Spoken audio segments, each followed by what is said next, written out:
హరి ఓం నమః. భాషణలు 542 అన్నామలై స్వామి అడిగారు. నాకు కావలసినవన్నీ సులభంగా లభిస్తూ నాకు గల కాలాన్నంతా ధ్యానానికే వినియోగించగల ఏకాంత జీవితం పలుమార్లు నేను కోరుకుంటూ ఉంటాను. అట్టి కోరిక మంచిదేనా లేకపోతే చెడ్డదా? ఎంత నా జీవిత అవసరానికి కావాల్సిన దాన్ని నేను పెద్ద కష్టపడకుండా సులభంగా నాకు లభించాలి. బతకాలంటే మాకు కావాలి కదా, ఒక చిన్న ఇల్లు ఉండాలి, ఉండాలి, తినడానికి కాస్త ఇంతో అంతో తిండి ఉండాలి. మామూలుగా అంతే చాలా అసలు మనిషి జీవించడానికి.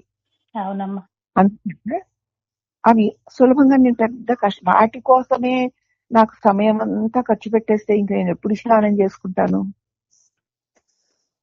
అది సంపాదించుకోవాలి, తినడానికి సంపాదించుకోవాలి కాబట్టి రోజులో సకాలం దాన్ని వండుకోవడం సగమైన టైము దాన్ని సంపాదించుకోవడానికి ఇలా కాలం గడిచిపోతే నేను ఎక్కువసేపు ఎలా ధ్యానం చేసుకోగలుగుతాను? అందుకని ఏదో నా అవసరానికి కావాల్సింది నాకు సులభంగా లభిస్తే బాగుండును. నాకు ఎక్కువ కాలం మిగులుతుంది గనక ఆ కాలాన్ని అంతా ధ్యానానికే వినియోగించుకోవాలి. అలాంటి ఏకాంత జీవితం నాకు కావాలని నేను కోరుకుంటూ ఉంటాను భగవాన్. అట్టి కోరిక మంచిదా చెడ్డదా అన్నాడు అన్నామలై స్వామి. మహర్షి గారు, అట్టి కోరికలు తీరడానికి మరొక జన్మ వస్తుంది. ఇంక ఈ జన్మలో నీ ప్రారంభంలో నీ తిండికి బట్టకి నువ్వు కష్టపడి బతకవలసి ఉందనుకో, కష్టపడక్కర్ లేకుండా ఏదో ఇంతో అంతో ఎవరో అమర్చి పెట్టేస్తే నేను స్నానం చేసుకున్నాను కదా అనుకుంటున్నావు. ఆ కోరిక ఈ జన్మలో తీరదు, ఎందుకంటే నీ ప్రారంభంలో లేకపోవచ్చు. అదే కోరిక మళ్ళీ ఇంకొక జన్మను ఎత్తించి ఆ కోరిక తీరుతుంది. అంటే కోరిక ఏదైనా జన్మ కారణమేనమ్మా. అవునమ్మా. కాబట్టి ఎక్కడ ఎలా అవసరం నీకేమిటి? మన మూలంలో సదా నిలబడం కదా ముఖ్యం. ఏదో పని చేస్తున్నావు, పని చేస్తే మనం పని చేసేయాలి, గౌరవ ఇలా చేసి ఖాళీ దొరికితే చాలు ధ్యానం. అలా ఎందుకు? ఆ పని చేస్తూ కూడా ధ్యానం చేసుకో. కాబట్టి ఎక్కడ ఎలా ఉంటే మాత్రం నీకేమిటి? మనసు తన మూలంలో సదా నిలపడం కదా ముఖ్యం. ఇతరం కానిదేమీ బాహ్యంలో లేదు. అంతరం కానిదేమీ బాహ్యంలో లేదు. లోపల లేనిదేది బయట ఉండదు. నీకు బయట ఉంది అంటే నీ లోపల ఉన్నదే నీకు బయట ఉంటుంది. మనస్సే అన్నీను. మనస్సు ప్రవృత్తమైతే ఏకాంతం కూడా ఒక సంతలాగే ఉంటుంది. అన్నీ మనసే.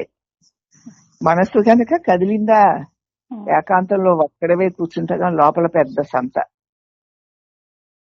ఒక్కరే ఉన్నారమ్మా పాపం అనుకుంటారు.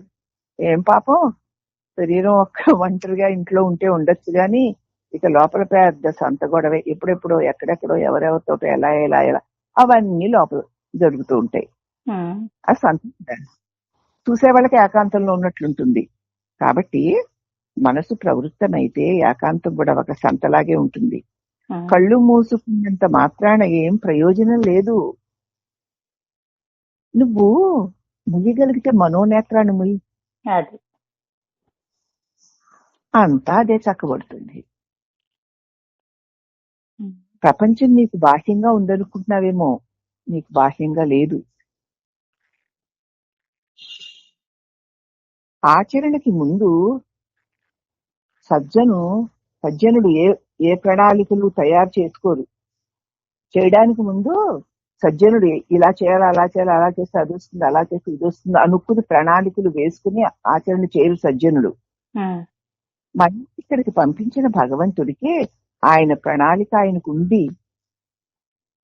ఎందుకు భగవంతుడు మన ఇక్కడ పంపించాడో దానికి కావలసిన ప్రణాళిక ఆయన వేసుకుని నిన్ను పంపించాడు. కాబట్టి సజ్జనులైన వాళ్ళు ఏ ప్రణాళికలు వేసుకోరు. ఇలా చేయాలి, అలా చేయాలి, అలాగా ఏమో వేసుకోరు. ఇక్కడికి మనల్ని పంపించిన భగవంతుడికి ఆయన ప్రణాళికలు ఆయనకున్నాయి. అది ఎలాగూ ఈశ్వరేచ్ఛగా జరిగి తీరుతుంది.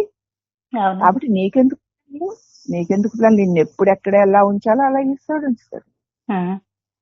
కానీ నువ్వు అలా కాదుగా, ఊహాలోకాల్లో విహరిస్తూ ఉంటావు, అయితే గతాల్లో దొర్లుతూ ఉంటావు.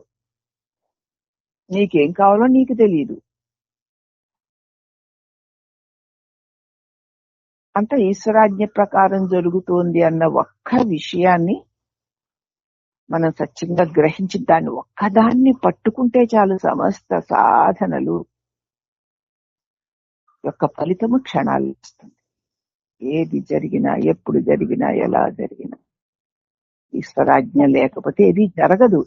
ఎందుకంటే మేము ఇలా చేద్దాం అనుకున్నాం, అలా చేద్దాం అనుకున్నాం, ఇలా అవుతుంది అనుకున్నాం, అలా అవ్వాలనుకున్నాం, అందుకే ఇలా చేసాం అంటారు. మనం కూడా అలాగే అంటాం. కానీ ఈశ్వరుడు ఏం చేయాలనుకుంటాడో అదే జరుగుతుంది. అవునమ్మా. ఆ నిమిషానికి మన ప్రణాళికలు, మన ఆలోచనలు మారిపోతాయి. ఇంతకు ముందు అనుకున్న ఆలోచనలు, ప్రణాళికలు వేరు, ఇక్కడ అమలు జరుగుతుంది వేరు. ఏమో అలా అనుకున్నామండి మరి అంటాం, మరి ఇలా అయ్యిందండి మరి అలా అనుకుంటే ఇలా ఎందుకు అయ్యింది అని మనమే ప్రశ్నించుకోవాలి. అదిగో దానికి సమాధానం ఈశ్వరుడు అనుకున్నాడు గనక అని మన చేత చేయబడే ప్రతి పనిని ఈశ్వర ప్రణాళిక ప్రకారమే జరుగుతుంది. కాబట్టి మనం ఏ ప్రణాళికలు వెయ్యొద్దు. నీ సమస్త జీవితాన్ని నీకు ఇచ్చిన వాడు ఆయనే కాబట్టి, నేను నడిపిస్తున్నవాడు ఆయనే కాబట్టి, ఆయన ఎప్పుడు ఏది ఎలా చేయాలో అలా చేస్తాడు అని ఉంటే ఇంకేం సాధన చేస్తావమ్మా? ఏదే అక్కర్లేదు. అదే సాధనలోకి ఎలా గొప్ప సాధన. అలా ఉండేలాగా నువ్వు ఉంచుకో అని ఇక్కడ సమాధానం చెప్పారు భగవాను.